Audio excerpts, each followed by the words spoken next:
Hello mga katimbari! For today's video, pupunta pa tayo sa Trip and Drive Cafe na matatagpuan lamang sa likod ng LGU ay Bedlagao. Kung titignan po natin dito sa Google Map, wala pa po siyang second floor. Pero sa present po, meron na po itong second floor. Nasa gilid lang po ang kanyang daanan. Kaya ayun, dinala po namin ng mga anak po namin para ma-surprise po sila. Habang kumakain, pwede silang maglaro. Kaya ito po yung nangyari. Pag di mo alam kung ano talaga ang nasa loob.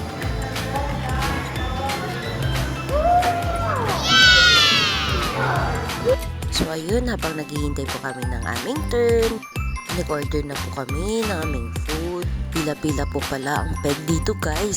So kung bago pa lang po kayo dito, kailangan nyo po talagang magpabook na po ng RC before magkain. Para habang niluluto nila yung pagkain, ay meron na po kayong ginagawa. Lalo na po kapag maraming tao, kagaya po ng pupunta namin. First payment, first serve po kasi ang kanilang peg. So sa lahat ng pupunta pa lang, yun po ang una nyong gagawin. Parang eat and drive lang ang peg. At of course, para hindi kayo matulad sa amin, hinintay pa po talaga namin 2 hours before po kami naka-turn. Limited lang po kasi ang mga remote control cars nila dito.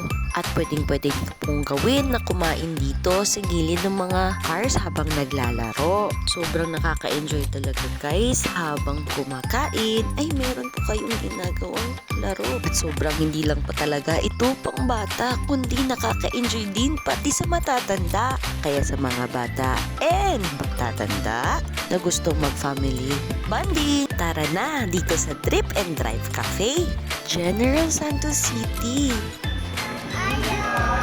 Ayo daw!